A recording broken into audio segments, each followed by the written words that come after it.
have to answer again because I'm going to use the one where you already asked.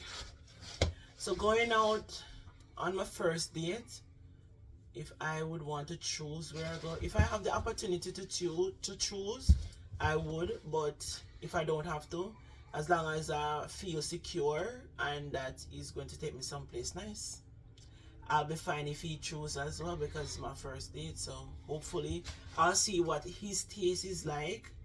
If he has good taste, you gotta test the water as well. So if you don't have good taste, then next time you can choose the date. Next time I'll choose the spot. Okay. That doesn't sound bad. To you, what is a red flag when it comes on to man or men? Okay, so a red flag for me is flags, red flags. okay, so I have a couple of red flags when it comes on to men. I don't like a person who drink like somebody who go to rum bar every day, every night, and just go sport and drink out them money. You know, especially you have a family, you're not single. That is a big red flag for me. The next one is smoking. I don't like smoking because it make me feel like me I suffocate.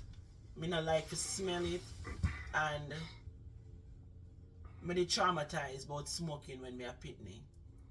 You know? So me not like it for many reasons why me don't like smoking. The next one is gambling. Me nah say you can't buy the lotto, because if you win the money I go share for me and you. But when you get up every day and gamble, yeah, that is a big red flag for me.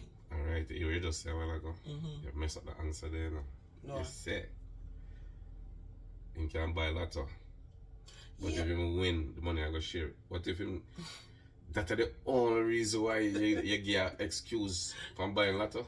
Yeah, if you buy a lotto, you now get up every day and buy the lotto. I'm just saying, random. Alright. Me buy lotto every now and then, because I was talking to somebody, I'll tell you, 2 days ago about lotto, and them said they don't put it on their phones because they're gonna consistently buy. I don't have an